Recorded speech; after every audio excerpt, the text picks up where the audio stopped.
Good morning to all my dear students. Today we are going to start with the book Introductory Microeconomics and chapter 4 Theory of Demand. In this book we have already studied about the two chapters, Consumers Equilibrium, Utility Analysis and Consumers Equilibrium Indifference Curve Analysis, which will be in the syllabus of midterm. Now again, to continue with the same syllabus of midterm, we are going to start with theory of demand, and the very first topic is meaning of the terms desire, want and demand. तीन terms हैं, desire, want और demand. अगर हम in terms को normal language में देखें, अगर हम इसको ऑर्डिनरी लैंग्वेज में बात करें तो तीनों का मीनिंग एक ही है. I want something, I desire something, I demand something, it's one and the same. But in economics, in micro economics, we study these three in three different angles. That is, these three are not same. Want is just a, first of all, is a desire. Desire is, I wish something. I wish to have a car, but I have no money. मैं car purchase करना चाहता हूँ, मेरी जेब में कुछ भी नहीं है. तो this normal desire without money is a desire. I want to purchase a car, I have a money and I am willing to spend it, then it will become a want. But for demand there are two more components to be added. One, relation between the quantity demanded with price and the relation between the quantity demanded with time. So let's start understanding it in detail. Ordinarily the terms desire, want and demand, they are used interchangeably, means हम इसको एक दूसरे की जगह use करते हैं normal language में. But in economics these three have separate meanings. Desire क्या है? It means mere a wish, आप कुछ इच्छा कर रहे हैं. टू हैव अ गुड, कोई भी वस्तु लेना चाहते हैं. For example, desire of a poor person for a car with just 200 in his pocket. खिलौना तो ले लेगा बट रियल कार तो 200 में नहीं आएगी. अब वो डिज़ायर कर रहा है लेकिन उसके पास मनी नहीं है, मनी बैकअप नहीं है. विलिंगनेस तो बात ही खत्म है. डिज़ायर भी होगी, विलिंगनेस भी होगी, पर पैसा ही नहीं है. Want, it is that desire, very important, which is backed by the ability and the willingness to satisfy it. अब उसके पास एबिलिटी भी है, वो कार की इच्छा कर रहा है, बाई चांस उसकी लॉटरी निकल गई, he won a lottery prize of around 10 lakhs, अब वो कार ले सकता है और उसकी विलिंगनेस भी है, तो इसको बोलेंगे want. But a desire can become a want if a person is in position to satisfy it. For example, if the poor person wins the lottery, now he has enough money to buy a car, then his desire will be called a want. Now demand, demand के लिए दो चीजें और add होंगी. Demand is an extension of the want, उसका विस्तार है. Demand is always defined with reference to price. पहली चीज तो प्राइस के साथ, प्राइस बढ़ेगा डिमांड कम, प्राइस कम होगा डिमांड ज्यादा, तो इसका मतलब demand is always related to price per unit. And second is demand is related to time. तो अब सेकंड पढ़ते हैं, demand is related to time. How demand is related to time? Let's read. Demand is always with respect to some time period. That is, even at the same price demand में change depending upon the time period under consideration. I give you one example.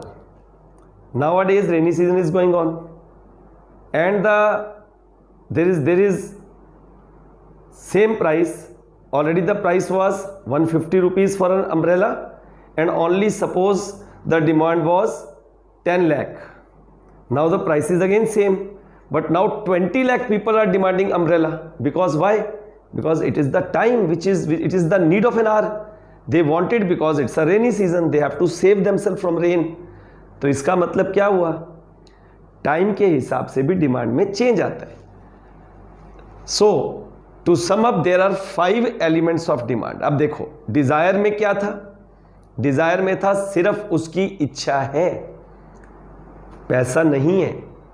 Want में इच्छा भी है, पैसा भी है, उसको खर्चने के लिए वो तैयार भी है। और डिमांड में 2 एलिमेंट और आ गए, जो चीज डिमांड करेगा एक पर्टिकुलर प्राइस के साथ रिलेशन और एक पर्टिकुलर टाइम के साथ रिलेशन। तो 5 एलिमेंट्स हैं डिमांड के। Number 1 desire for a good, demand होने के लिए 5 बातें होनी चाहिए। डिजायर फॉर अ गुड, किसी चीज को लेने की इच्छा। Money to fulfil the desire, उस इच्छा को पूरा करने के लिए पैसा। रेडीनेस टू स्पेंड मनी, वो कंजूस भी नहीं होना चाहिए, पैसा खर्च करने के लिए तैयार होना। Relation between quantity demanded with price, अभी पढ़ा है हमने। और 5वां relation between quantity demanded with time. ये देखो 5 आपने लिखे।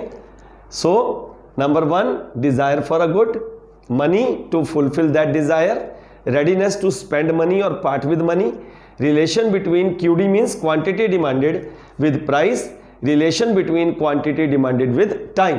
टू सम अप, अब हम डिमांड को कैसे डिफाइन करेंगे। It is defined as the quantity of that good which a consumer, एक कंज्यूमर भी हो सकता है या उसको लेने वाले बहुत सारे कंज्यूमर्स भी हो सकते हैं, टेकन टुगेदर इज और are willing to purchase at a particular price during a particular period of time. तो ये हमने पढ़ लिया मीनिंग ऑफ डिमांड और उसके 5 एलिमेंट्स। अब हम एक नया टॉपिक शुरू करने वाले हैं, उस टॉपिक का नाम है डिटर्मिनेंट्स ऑफ डिमांड। डिमांड पर किन किन फैक्टर्स का असर पड़ता है। जो डिमांड की अगर हम बात करते हैं तो डिमांड पर कौन कौन सी चीजें अपना प्रभाव, अपना अफेक्ट डालती हैं, इसको हम डिटर्मिनेंट्स ऑफ डिमांड भी कहते हैं। इसको हम फैक्टर्स अफेक्टिंग डिमांड भी कहते हैं। इसको हम डिमांड फंक्शन भी कहते हैं। अब जो ये डिटर्मिनेंट्स हैं इनको हम ब्रॉडली 2 पार्ट्स में डिवाइड करते हैं।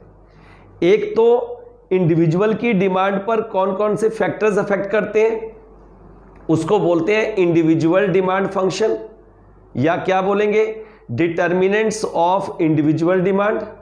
और factors affecting the demand of an individual एक ही बात है। मार्केट डिमांड, मार्केट डिमांड का मतलब factors affecting the demand for all the consumers in the market.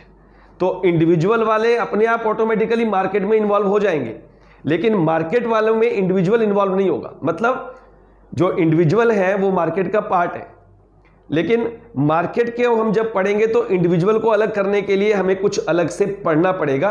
तो इंडिविजुअल जो है, इंडिविजुअल डिमांड फंक्शन, उस पर 5 फैक्टर्स का अफेक्ट पड़ता है। पहला है प्राइस ऑफ द गुड, दूसरा है price of the other goods, तीसरा है टेस्ट एंड प्रेफरेंसेस, चौथा है इनकम ऑफ द कंज्यूमर, पांचवा है एक्सपेक्टेशंस, फ्यूचर एक्सपेक्टेशंस। ये 5 मैंने जो बोले हैं अभी, ये इंडिविजुअल डिमांड फंक्शन है। मार्केट में ये 5 भी आएंगे, उसके अलावा 4 और हैं। Distribution of income, government policy, season and climate और पॉपुलेशन। टोटल है 9।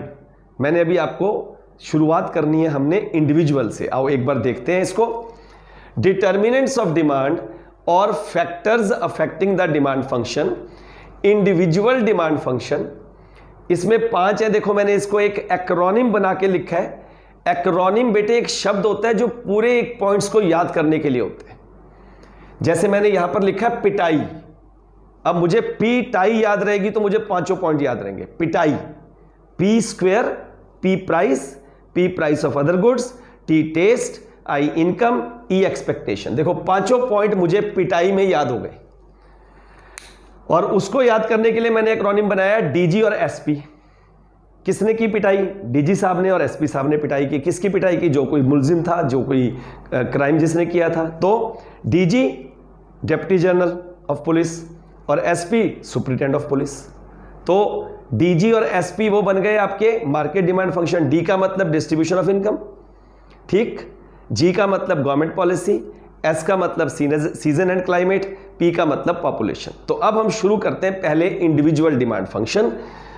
इंडिविजुअल डिमांड फंक्शन में सबसे पहला है प्राइस ऑफ द गुड। बड़ी कॉमन सी बात है, प्राइस ऑफ द गुड में और उसकी डिमांड में कैसा रिलेशन है? इनवर्स।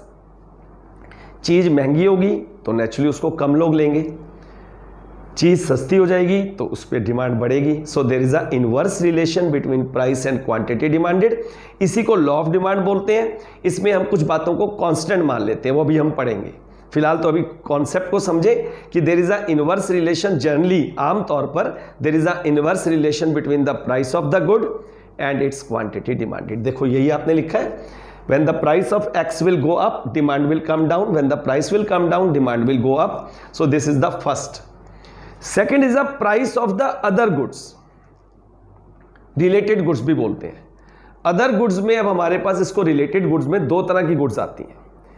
एक है सब्स्टिट्यूट गुड्स, दूसरी है कॉम्प्लीमेंट्री गुड्स। ध्यान से सुन लेना, आपको सारा समझ आ जाएगा। वहां पर बोर्ड पर भी यही लिखा है जो मैं बोल रहा हूं। मैं बार बार आपको हमेशा हर लेक्चर में ये बोलता हूं, जो मैं बोल रहा हूं वही नोट्स हैं, इससे बाहर लिखकर नहीं आना। अब देखो ध्यान से, सब्स्टिट्यूट गुड्स वो होते हैं जो मार्केट में एक दूसरे की जगह यूज कर सकते हैं। Tea, coffee, Coke, Pepsi, ball pen या जेल पेन, ये एक दूसरे की जगह यूज हो सकते हैं। Which can be used in place of each other. They compete in the market, आपस में इनमें कॉम्पिटिशन है, इसीलिए इसको कॉम्पिटिटिव गुड्स भी बोलते हैं। इस केस में ध्यान से सुनना, एक गुड की प्राइस बढ़ेगी। Suppose price of the ball pen will increase, demand for the gel pen will increase. Price of the coffee will increase, demand for tea will increase. इनमें पॉजिटिव रिलेशन है। तो ये हो गई हमारी सब्स्टिट्यूट गुड्स। कॉम्प्लीमेंट्री होते हैं joint goods, joint मिलकर एक इच्छा पूरी करते हैं। टी, चाय पीनी है तो मिल्क भी चाहिए, शुगर, उसके बाद टी लीव्स, फिर गैस की जरूरत भी है तो तब जाके चाय बनेगी, एंड टी मसालास भी चाहिए उसमें। तो ये क्या हुआ? When two or more than two goods jointly satisfy one want, it is called complementary goods, joint goods. अब यहां पर क्या है? कार और पेट्रोल। अब एग्जांपल हम यहां पे अभी पढ़ेंगे, डायग्राम आपको समझाऊंगा।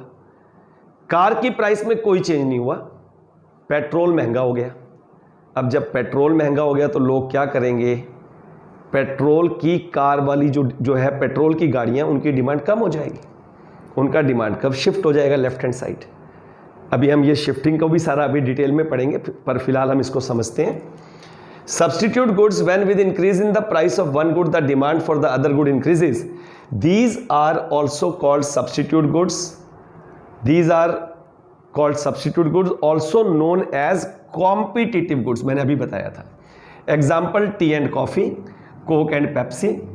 और ये देखो, suppose initially the price of tea is OP. ये देखो, ये प्राइस है OP1 कह लो इसको, price is OP1। Quantity purchased is OQ। ये देखो, ये शुरू में इतनी चाय वो ले रहे हैं, this is the initial quantity OQ, इस प्राइस पर इतना। Now what happens? Now suppose the price of T remain constant. चाय की कीमत में कोई बदलाव नहीं हुआ, चाय की कीमत पहले भी मान लो जितनी थी उतनी अब है। फिर क्या होगा? And the price of the coffee increases. Price of coffee बढ़ गई, उसका सब्स्टिट्यूट महंगा हो गया। अब क्या होगा? So even at the same price consumer will demand more of T. पूरे का पूरा demand curve right hand side shift कर जाएगा। इसको बोलेंगे इंक्रीज इन डिमांड। अभी हम इसको आगे डिटेल में भी पढ़ेंगे, shifting of the demand curve. अभी फिलहाल आप ये समझ लो डायग्राम। ये हो गया सब्स्टिट्यूट गुड्स। कॉम्प्लीमेंट्री मैंने अभी बताया था, जॉइंट गुड्स भी बोलते हैं इसको। देखो इधर, When two or more than two goods jointly satisfy one want, जब दो या दो से ज्यादा गुड्स मिलकर एक इच्छा को पूरा करते हैं, जैसे कि pen and ink, car and petrol etcetera.